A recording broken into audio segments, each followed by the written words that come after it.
wabarakatuh. Di video kali ini saya akan menjelaskan materi untuk pertemuan 14 dengan judul pendukung sistem operasi.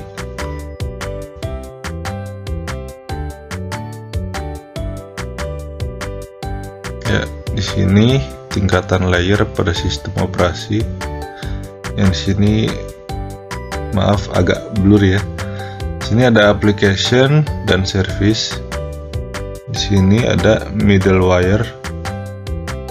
Dan di sini ada OS-nya yang pertama dan ini OS kedua yang berisikan proses, threads, communication, dan komputer network hardware. Sama halnya dengan OS kedua.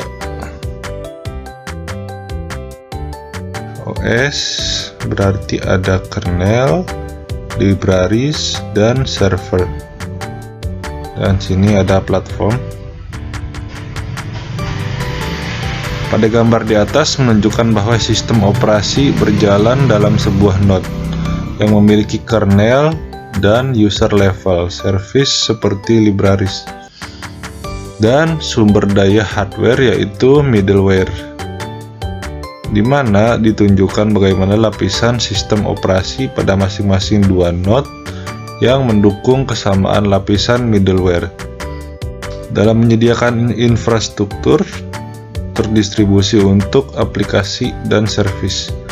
Middleware berjalan di berbagai kombinasi OS hardware pada node di sistem terdistribusi dan memanfaatkan kombinasi dari sumber daya lokal untuk mengimplementasi mekanisme untuk pemanggilan jarak jauh atau remote antara objek dan proses yang ada pada node. Layanan inilah yang memfasilitasi pembangunan aplikasi terdistribusi dan berupaya menyembunyikan setiap perbedaan baik perangkat keras maupun perangkat lunak dari arsitektur sistem yang mendasarinya.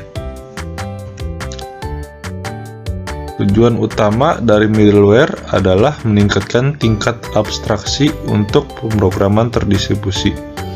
Hal ini dapat dicapai dengan 3 cara, yaitu yang pertama ada mekanisme komunikasi yang memiliki kenyamanan yang tinggi dan memiliki rawan kesalahan yang relatif sedikit.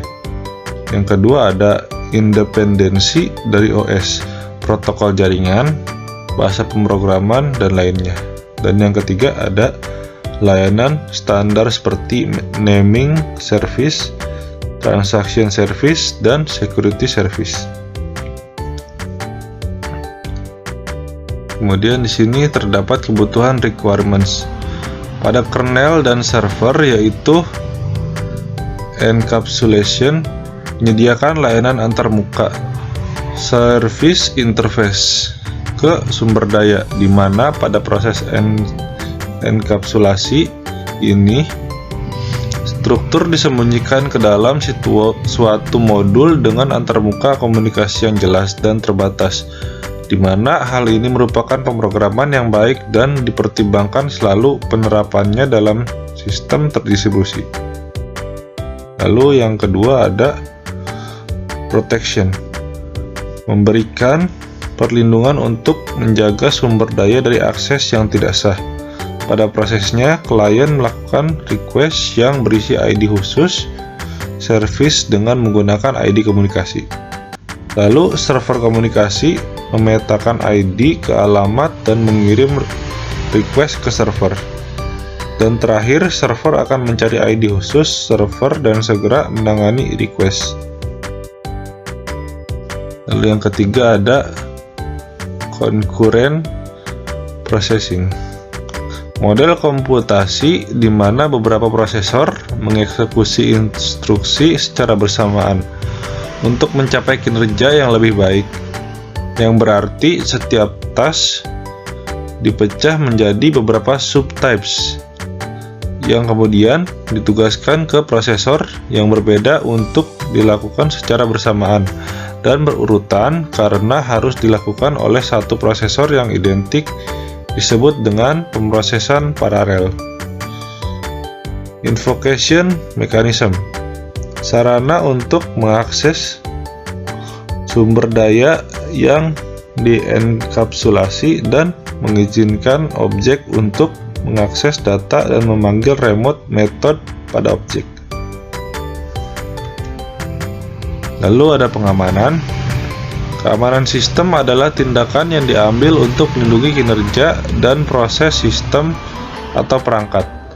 Sasaran dari pengalaman pendukung sistem operasi ini, dengan penerapan pengalaman ini diharapkan dapat mencegah sumber daya sistem dari perubahan dan pencurian data dari oknum yang tidak bertanggung jawab.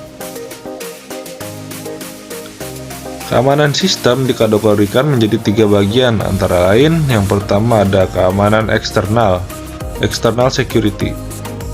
External security berarti terkait dengan keamanan fasilitas komputer seperti sumber daya, hardware dari orang yang tidak memiliki akses, seperti serangan hacker atau bencana alam seperti kebakaran atau terkena air.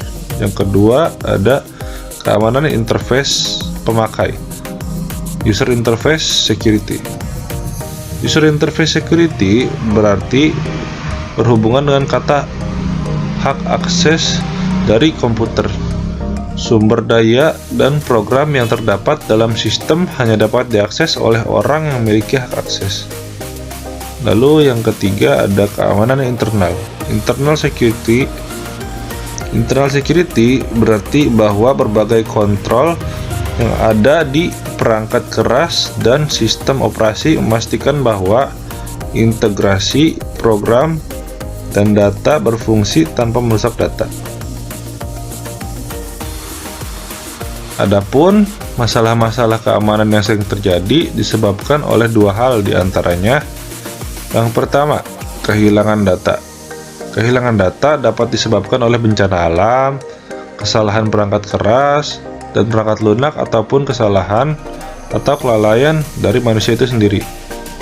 Lalu yang kedua ada penyusup atau hacker. Hacker dibedakan menjadi penyusup pasif, yaitu orang yang hanya mengakses data tanpa izin, tanpa melakukan perubahan terhadap data tersebut. Serta ada penyusup aktif, yaitu orang-orang yang mengakses sistem tanpa izin dan melakukan perubahan terhadap data tersebut. Sasaran pengamanan adalah mengatasi ancaman, menghindari penyusupan, mencegah kebocoran sumber daya terhadap sistem. Pendukung sistem operasi dikategorikan 3 aspek, yaitu yang pertama adalah kerahasiaan, secrecy. Kerahasiaan berarti keterjaminan bahwa pengaksesan sistem hanyalah orang-orang yang telah melakukan otorisasi, dan modifikasi yang dilakukan terhadap sistem harus menjaga konsistensi serta keutuhan sumber daya sistem. Lalu yang kedua, integritas atau integrity. Integritas berarti penjaminan bahwa sistem hanya dapat diubah oleh orang yang telah melakukan otorisasi. Lalu yang ketiga, ketersediaan, availability. Ketersediaan berarti bahwa sumber daya yang disimpan oleh sistem harus didapat dan diakses oleh orang-orang yang telah melakukan otorisasi. Lalu ada beberapa ancaman yang dapat menyerang sistem komputer. Ancaman tersebut dapat dibagi menjadi 4 kategori, yaitu yang pertama ada interupsi atau interruption. Interupsi merupakan ancaman terhadap ada tidaknya sumber daya dalam sistem. Biasanya ini adalah penghancuran sistem komputer yang mengakibatkan tidak dapat mengakses sumber daya tersebut. Lalu yang kedua ada interception. Intersepsi adalah adanya pihak yang tidak memiliki izin akses tetapi dapat mengakses sumber daya. Ini lebih mengarah terhadap ancaman dari kerahasiaan sumber daya. Pihak yang tidak memiliki izin akses di sini dapat berupa bot atau kode program atau berupa orang. Lalu yang ketiga ada modification. Hampir mirip dengan intersepsi, hanya saja di sini pihak yang tidak memiliki izin melakukan tindakan perubahan terhadap sumber daya. Perubahan yang dimaksud dapat berupa perubahan data, penghapusan data, atau perubahan terhadap pesan-pesan yang ada ditransmisikan.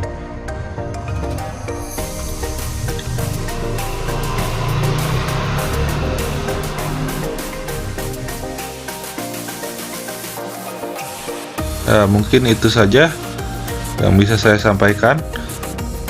Selebihnya mohon maaf. Wabillahi taufiq wal hidayah. Wassalamualaikum warahmatullahi wabarakatuh. Dan terima kasih.